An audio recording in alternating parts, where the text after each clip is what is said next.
Good morning students. तो last videos में हमने स्टार्ट किया था क्या, मैक्सवेल करंट सर्कुलेटिंग लॉ, जिसको हम लोग बताया था mesh oblique loop current analysis method कहा जाता है।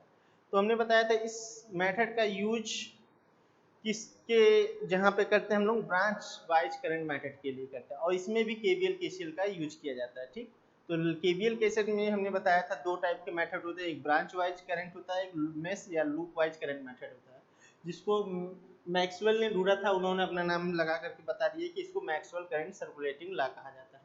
ठीक, तो इसको इसकी एनालिसिस मतलब किसी गिवन सर्किट की एनालिसिस इस मेथड से करने के लिए कल हमने आपको रूल बताया था, स्टेप्स बताया था आपको क्या करना है। पहले स्टेप वन में क्या कर लेना है कि जितने भी मेश दिखेंगे उसमें मेश वाइज करंट एज्यूम कर लेना है। ठीक, नंबर टू हमने बताया था कि अगर किसी पर्टिकुलर सिंगल मेश में कोई करंट सोर्स पड़ता है तो उस मेश में माना हुआ जो करंट होगा उस करंट सोर्स के दिए हुए वैल्यू के बराबर होगा, या तो पॉजिटिव साइन के साथ होगा या तो निगेटिव साइन के साथ होगा।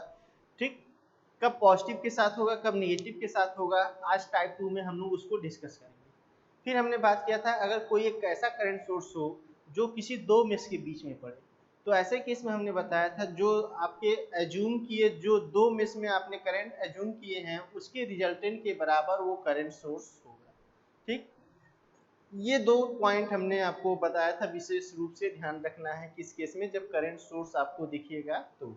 ठीक, करंट सोर्स हमने बताया दो टाइप से दिखेगा, या तो आपका एक सिंगल मेश में या तो पड़ेगा या तो दो मेश के बीच में पड़ेगा। थर्ड पॉइंट, तीन पॉइंट हो गया आपके। चौथा पॉइंट में हमने आपको बताया था कि इस मेथड में number of mesh is equal to क्या होता है, नंबर ऑफ एज्यूम करंट होता है और is equal to number of equations होते हैं। मतलब जितने नंबर ऑफ मैसेज आपको दिखेंगे, इंडिविजुअल मैसेज दिखेंगे, उसमें ही नंबर ऑफ आपको एज्यूम करंट करने हैं और उतने ही इक्वेशंस तैयार करने हैं उस पर्टिकुलर सर्किट की एनालिसिस करने के लिए। फिर उसके बाद आपको क्वेश्चन पे ध्यान देना है कि गिवन सर्किट में आपसे क्या पूछा जा रहा है, करंट पूछा जा रहा है कि वोल्टेज पूछा जा रहा है कि पावर पूछा जा रहा है, और आपको उस हिसाब से आपको उस सर्किट में आंसर करना है। ठीक, तो कल हमने आपको डिस्कस किया था टाइप वन सर्किट। तो टाइप वन सर्किट में डिस्कस किया गया था कि अगर एक सर्किट ऐसा हो, गिवन सर्किट ऐसा हो जिसमें कि वोल्टेज सोर्स लगे हुए हों, तो एक V1 और V2 करके वोल्टेज सोर्स लगा था और तीन रेजिस्टेंस लगे थे कल के टाइप वन सर्किट में। आज हम डिस्कस करेंगे टाइप टू सर्किट जिसमें एक वोल्टेज सोर्स होगा और एक करंट सोर्स होगा। कल वाले सर्किट में दोनों के दोनों वोल्टेज सोर्स थे, आज के सर्किट में हम बात करेंगे कोई एक वोल्टेज सोर्स और एक करंट सोर्स है। ठीक, और उसमें भी हम सेकंड कंडीशन पे बात करेंगे, जो सेकंड कंडीशन आपको कल बताया गया था कि कोई अगर सिंगल मेश में करंट सोर्स पड़ रहा है तो उस टाइम कैसे देखेंगे। तो हमने बताया था कि जिस मेश में करंट सोर्स पड़ रहा है उस मेश में अज्यूम किया हुआ करंट उस करंट सोर्स की वैल्यू के बराबर होगा, लेकिन या तो वो पॉजिटिव वैल्यू के बराबर होगा या तो वो निगेटिव वैल्यू के बराबर होगा। ठीक, तो उसको आज हम लोग डिस्कस करेंगे।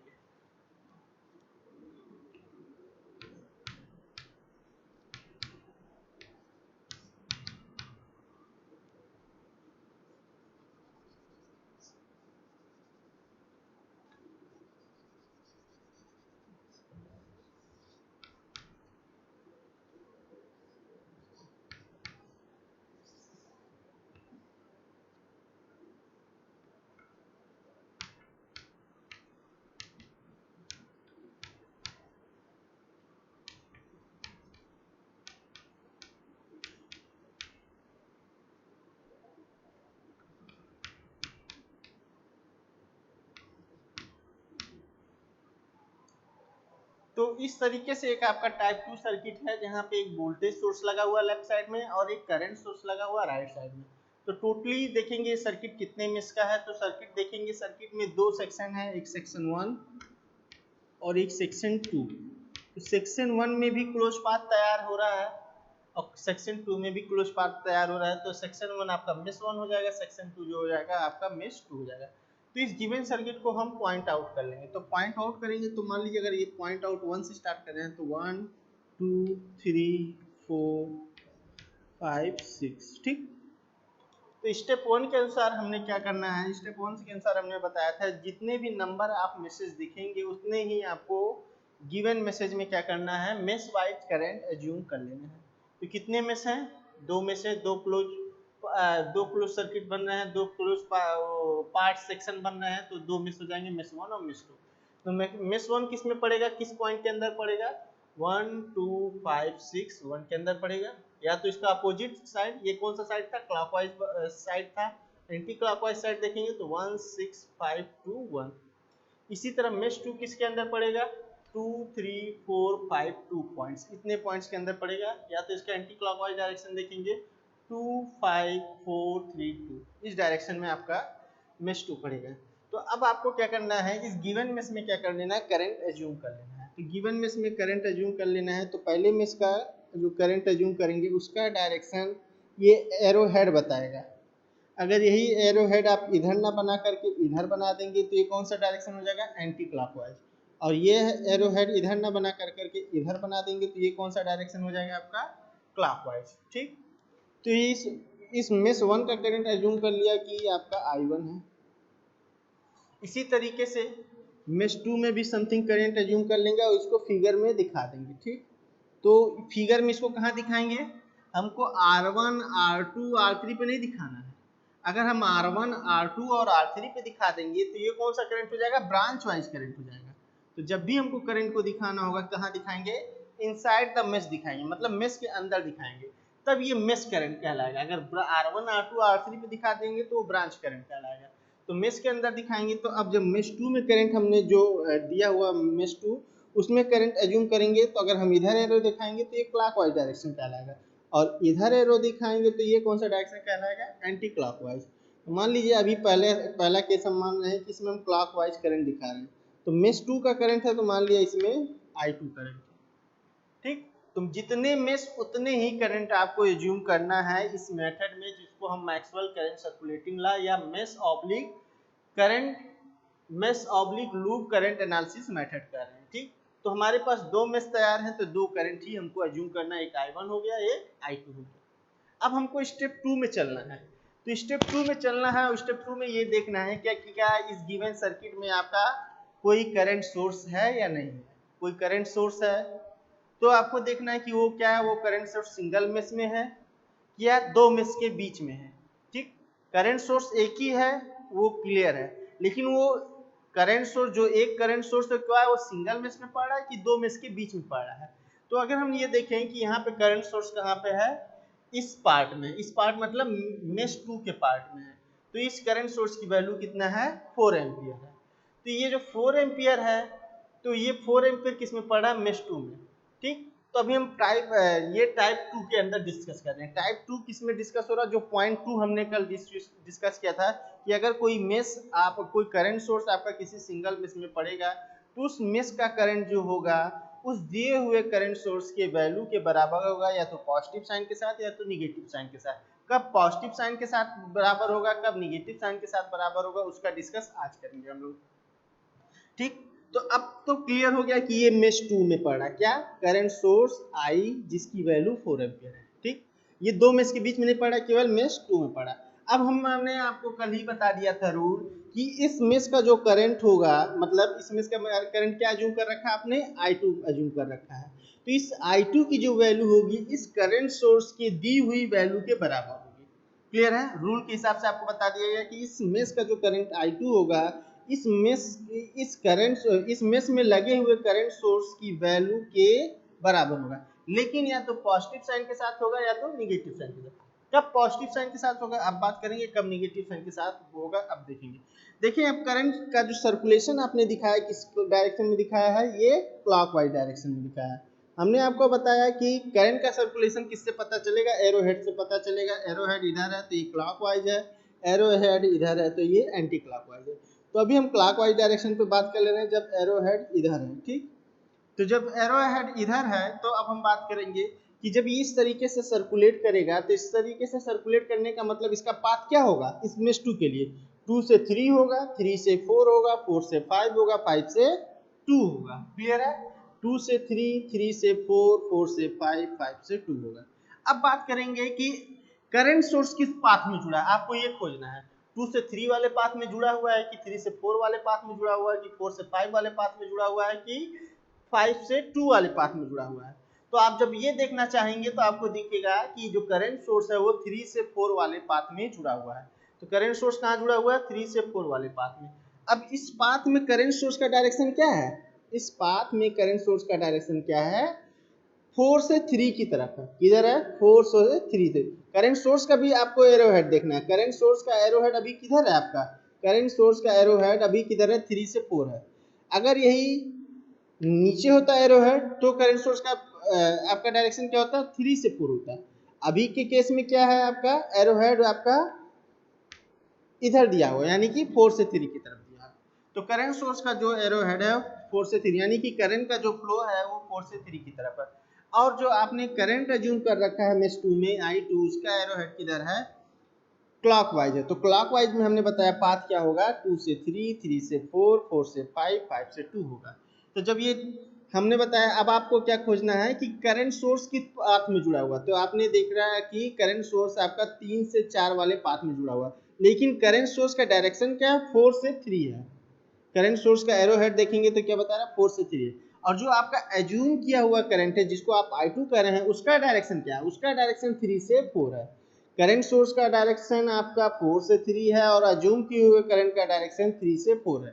तो अब आपका आ गया कि एज्यूम किए हुए करंट का डायरेक्शन और दिए हुए करंट सोर्स का डायरेक्शन एक दूसरे के अपोजिट है। क्लियर हो गया, 3 से 4 वाले पाथ में आपका ये क्लियर हो गया कि दिए हुए करंट सोर्स का डायरेक्शन और आपके एज्यूम किए हुए करंट का डायरेक्शन आपका अपोजिट है। तो हमने आपको साइन कन्वेंशन में जो मतलब लास्ट सीरीज वीडियो में कल के पिछले वाले कल में जो आपका आया था वीडियो, उसमें साइन कन्वेंशन बात किया था, जो हमने केवीएल केसीएल आपसे डिस्कस किया था कि करंट सोर्स के केस में हमने डिस्कस किया था कि कब प्लस लेना है कब माइनस। तो हमने बताया था जब आपके दिए हुए डायरेक्शन में आपका एज्यूम डायरेक्शन होगा, मतलब करंट के सोर्स के दिए हुए डायरेक्शन में आपका एजम्पशन होगा या आपका ऑब्जर्वेशन होगा, तब तो आप प्लस साइन लेंगे, अदरवाइज आप माइनस साइन लेंगे। तो इस केस में क्या हो रहा है कि दिए हुए करंट सोर्स के दिए हुए डायरेक्शन से आपका जो एज्यूम डायरेक्शन वो क्या है, अपोजिट है। तो इस केस में आपको क्या लेना है, minus sign.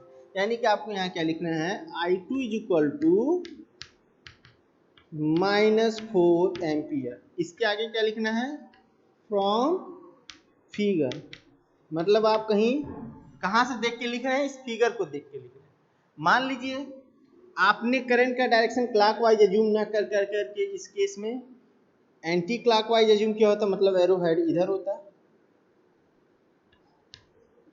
Anti clockwise assume किया होता तो क्या होता, अब करंट का जो सर्कुलेशन होता वो किधर होता, 2 से 5, 5 से 4, 4 से 3, 3 से 2 होता।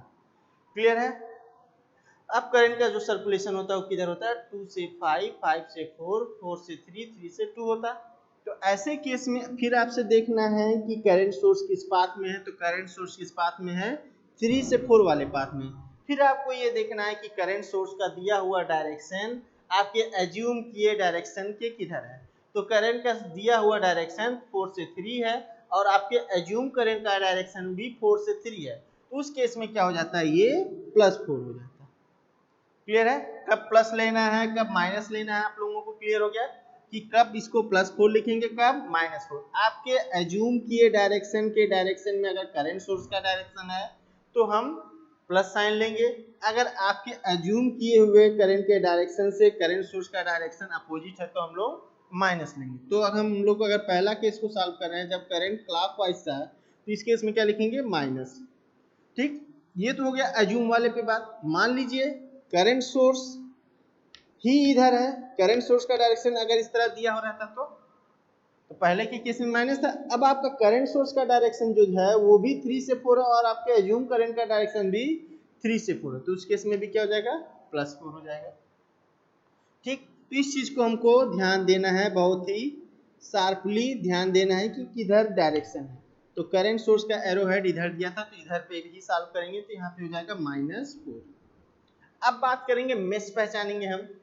तो जब मेश पहचानेंगे तो हमने मेश आपको पहचानने के लिए बताया था कि मेश लिख लेंगे। मेश कितने हैं आपके, मेश 1।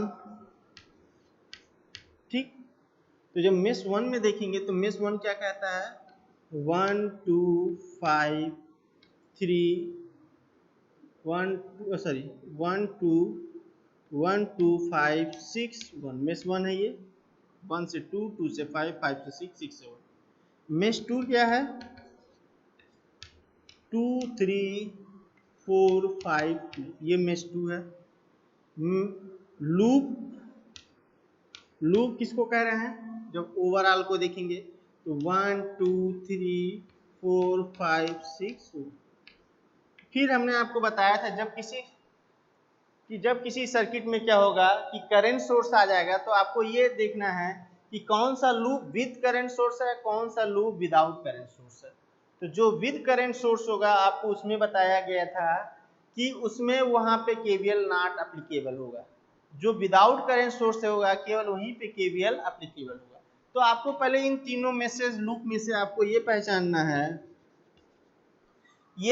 है कि कौन सा किस केस में पहचानने की कोशिश करेंगे। जब सर्किट में करंट सोर्स दिखेगा उस केस में पहचानने की कोशिश करेंगे। जब सर्किट में करंट सोर्स नहीं दिखेगा तो यानी कि सारे के सारे जितने भी मेश या लूप तैयार होंगे उस सर्किट में, सारे के सारे मेश या लूप विदाउट करंट सोर्स ही तैयार होंगे, क्योंकि उस सर्किट में कोई गिवन करंट सोर्स होगा ही नहीं।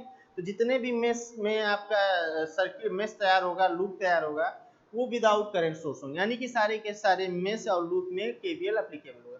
ये प्रोसेस चेक करने वाला प्रोसेस आपको तभी करना है जब सर्किट में आपको करंट सोर्स दिखेगा। उस टाइम आपको इस प्रोसेस को अडॉप्ट करना है कि कौन कौन से मेश आपके विद करंट सोर्स हैं और कौन कौन से मेश आपके विदाउट करंट सोर्स हैं। तो देखेंगे मेश 1 क्या है, इसमें कोई इस पाथ में कोई करंट सोर्स है, ये क्या हो गया विदाउट CS मतलब करंट सोर्स, ठीक। और ये दोनों क्या है विद CS का मतलब शॉर्ट फॉर्म करंट सोर्स, ठीक। ये विदाउट करंट सोर्स है, ये विद करंट सोर्स है, यानी कि यहाँ पे केवीएल नॉट एप्लीकेबल है और यहाँ पे केवीएल एप्लीकेबल है। जहाँ पे केवीएल एप्लीकेबल है सिर्फ वहीं पे केवीएल लगाएंगे, अदरवाइज आपका जो प्रोसेस होगा वो रॉन्ग हो जाएगा। तो यहाँ पे मेश 1 में जब हम केवीएल लगाएंगे तो मेश 1 क्या है आपका, लिखेंगे अप्लाई केवीएल इन मेश 1। मेश 1 का आपने पॉइंट क्या लिख रखा है, 1 से 2, 2 से 5, 5 से 6, 6 से 1, ये लिख रखा है। अब केवीएल लगाना शुरू करेंगे। तो हमने आपको ये बताया था कि जब भी मेश मेथड्स को हम यूज करेंगे तो मेश मेथड में आपको अक्सर ऐसा होगा कि कोई 1 या 2 या 3 रेजिस्टेंस ऐसे दिखेंगे जो क्या कहलाएंगे कॉमन रजिस्टर, जो क्या कहलाएंगे कॉमन रजिस्टर, ठीक। कितने दिखेंगे, 1 भी हो सकते हैं, 2 भी हो सकते हैं, 3 भी हो सकते हैं या उससे ज्यादा भी हो सकते हैं।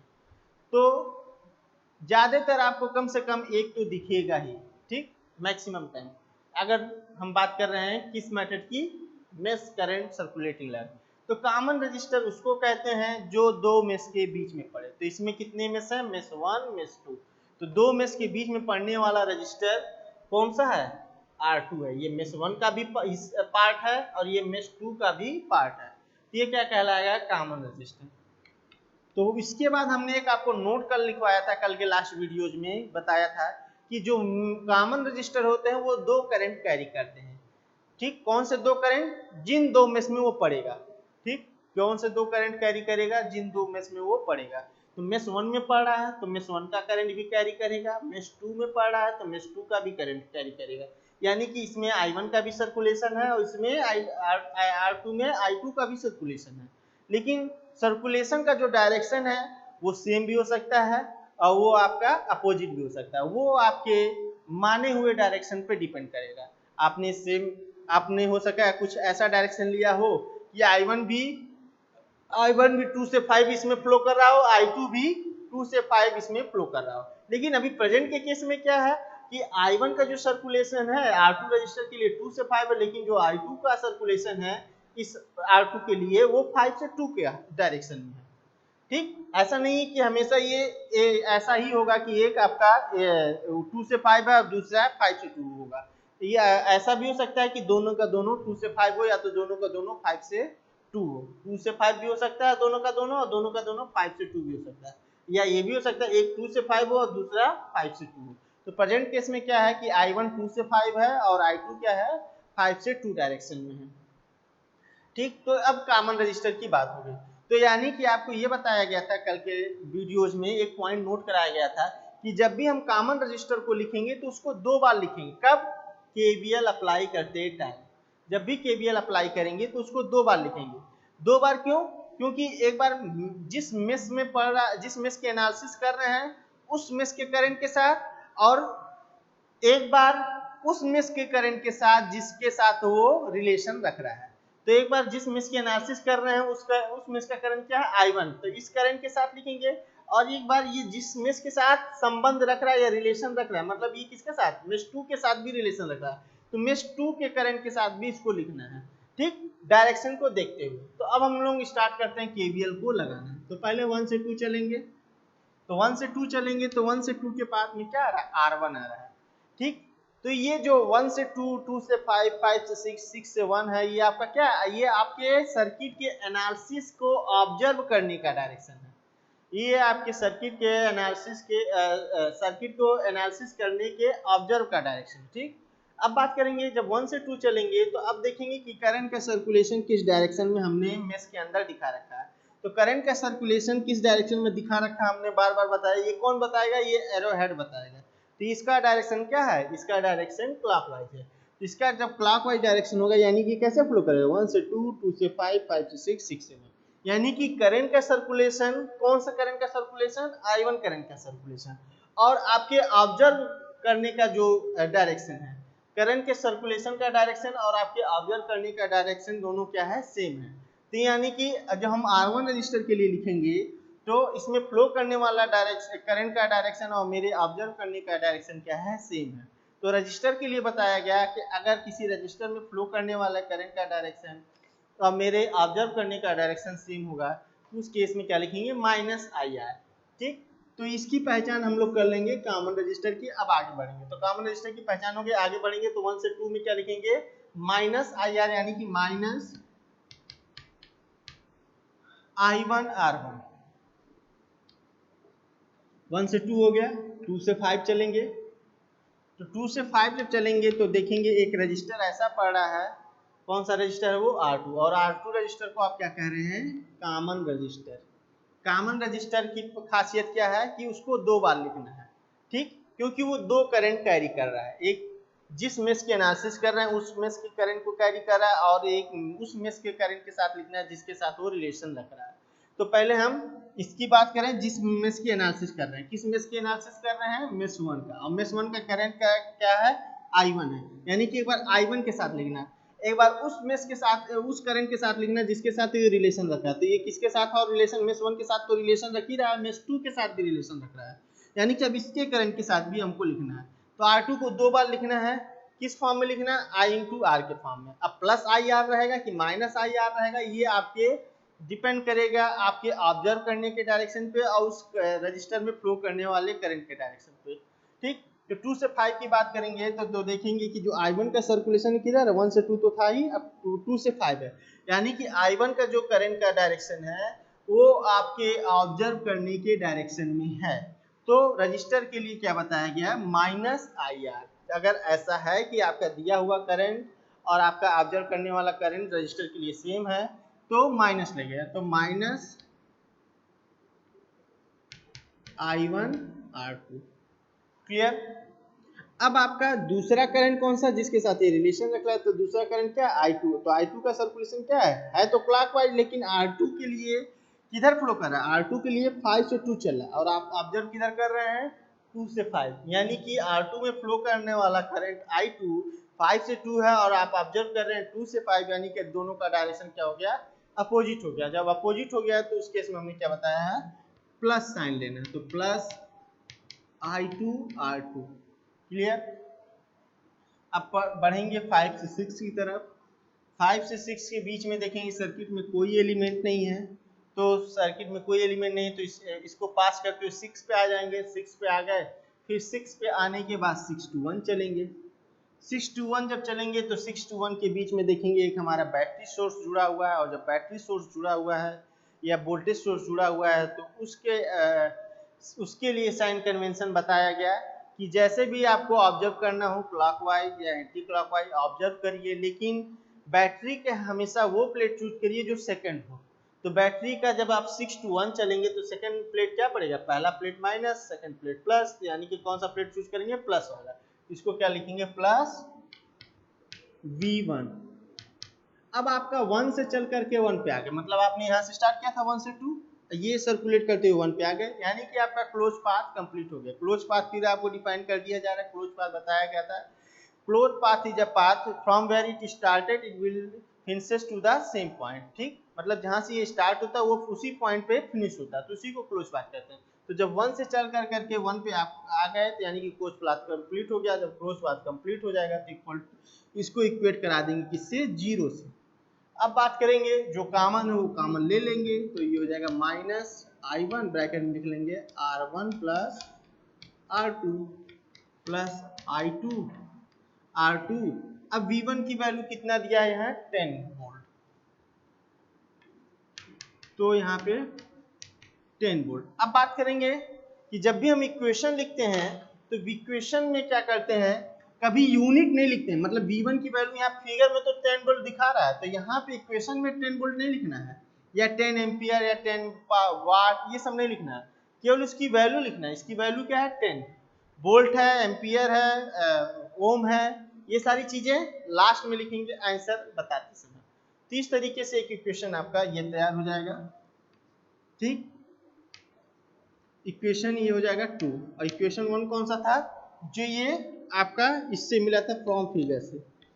तो आपको हमने बताया था इस मेथड में number of meshes equal to number of equation. तो नंबर ऑफ मैसेज कितने, 1 2, नंबर ऑफ इक्वेशन कितने तैयार करने हैं आपको, 2। तो पहला इक्वेशन ये हो जाएगा I2, और दूसरा इक्वेशन कौन सा हो जाएगा, 2। पहला इक्वेशन ये जो I2 बराबर माइनस हो रहा है, दूसरा इक्वेशन ये जो लिखा हुआ है माइनस I1 इंटू ब्रैकेट में R1 plus R2 plus I2 R2 plus 10 is equal to 0। तो इस सर्किट को एनालिसिस करने के लिए ये दो इक्वेशंस नेसेसरी थे, जिसको आपने बना लिया। इसके बाद आपको समथिंग कुछ कैलकुलेशन करना होगा। कैलकुलेशन करने के बाद आपको I1 की या I2 की या मतलब जो भी अननोन वैल्यू है वो फाइंड आउट हो जाएगी। अननोन वैल्यू फाइंड आउट होने के बाद अब आपसे क्वेश्चन में जैसा जो भी कुछ पूछेगा वैसा आप आंसर करेंगे। जैसे हमने कल बताया था, अगर आपसे करंट इन R1 रजिस्टर पूछा है तो आपको क्या बताना है, क्या देखना है कि R1 किस मेश में पड़ा है। R1 आपका मेश 1 में पड़ा है, यानी कि R1 का जो करंट होगा वो I1 के बराबर होगा, तो जितना भी आएगा उतना एम्पियर लिख देंगे, वही आपका आंसर हो जाएगा। अगर आपसे यही R3 में करंट पूछ रहा है, करंट इन R3 मतलब R3 रजिस्टर में क्या करंट फ्लो कर रहा है, तो करंट इन R3 की बात करेंगे तो R3 को चेक करना है किस मेश में पड़ा है, 1 में पड़ा है कि 2 में पड़ा है कि दोनों में पड़ा है। तो R3 को चेक करेंगे कि फिगर के अनुसार मेश 2 में पड़ा है, तो जो मेश 2 का करंट है तो मेश 2 का करंट क्या है, I2 है, तो I2 की जो भी वैल्यू आएगी प्लस में या माइनस में उतना एम्पियर लिखेंगे, और जो होगा वही उसका आंसर होगा। इसी तरह R2 की बात करेंगे, तो जब R2 की बात करेंगे हम लोग, तो R2 आपका किस मेश में पड़ रहा है ये चेक कर लेना है, मेश 1 में पड़ रहा है, 2 में पड़ रहा है कि दोनों में पड़ रहा है, तो R2 आपका दोनों में पड़ रहा है। तो जब ऐसे रजिस्टर जो दोनों में पड़ते हैं उसको हमने बताया कॉमन रजिस्टर, और जो कॉमन रजिस्टर होते हैं उसमें बताया दो करंट कैरी होता है। एक वो मेश जिसमें वो मतलब जिन दो मेश के साथ पड़ा, जिन दो मेश में वो पड़ रहा उन वो दोनों करंट वो कैरी करता है। तो अब आंसर बताते टाइम हमने बताया था कि ये जो करंट होते हैं या तो इनका सम होगा, मतलब I1 प्लस I2 होगा, तो ये कब होगा, जब दोनों का डायरेक्शन सेम होगा। दोनों का डायरेक्शन मतलब I1 भी 2 से 5 हो और I2 भी 2 से 5 हो, या तो I1 भी 5 से 2 हो और I2 भी 2 से 5 हो, तो दोनों डायरेक्शन में एक बीच में क्या हो जाएगा, I1 प्लस I2। कल ये डिस्कस किया गया था। ये कब लिखना है आपको, if both current in same direction,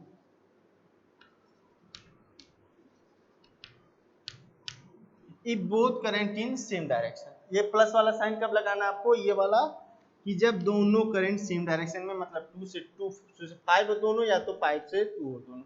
फिर हमने अगला बताया था कि या तो ये I1 माइनस I2 होगा या तो I2 माइनस I1 होगा। ठीक, I1 माइनस I2 कब होगा, जब इस डायरेक्शन में हम बताएंगे कि I1 माइनस I2 कब होगा, I2 माइनस I2 कब होगा, ये दोनों केस कब बताएंगे हम, if both if both in opposite direction. If both in opposite direction. If both in opposite.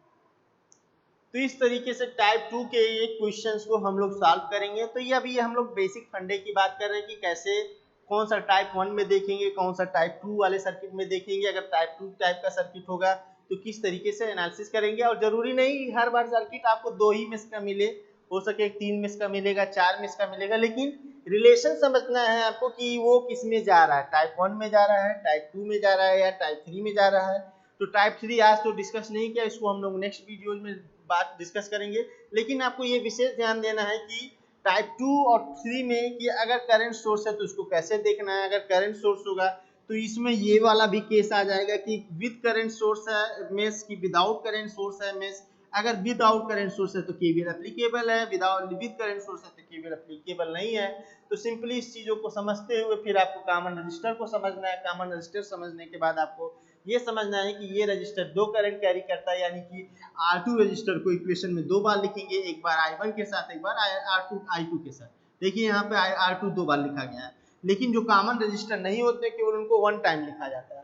तो इस तरीके से नाम अब इस मेथड के हिसाब से number of meshes equal to number of equation तैयार कर लेंगे। इक्वेशन 1 मेष 2 से मिल गया है, इक्वेशन 2 आपको मेष 1 से मिल गया है, दोनों को लगा कर करके इसको अननोन वैल्यूज फाइंड आउट कर लेंगे। फाइंड आउट करने के बाद जो भी कैलकुलेशन करने के लिए कहा गया या जो भी आपको बताने के लिए कहा गया है उसको आप बताने के लिए बहुत ही ईजीफुल और अपने आप को कंफर्ट महसूस करेंगे। तो तब तक के लिए धन्यवाद, और नेक्स्ट वीडियोज में हम टाइप 3 डिस्कस करेंगे। ओके, धन्यवाद वेरी मच।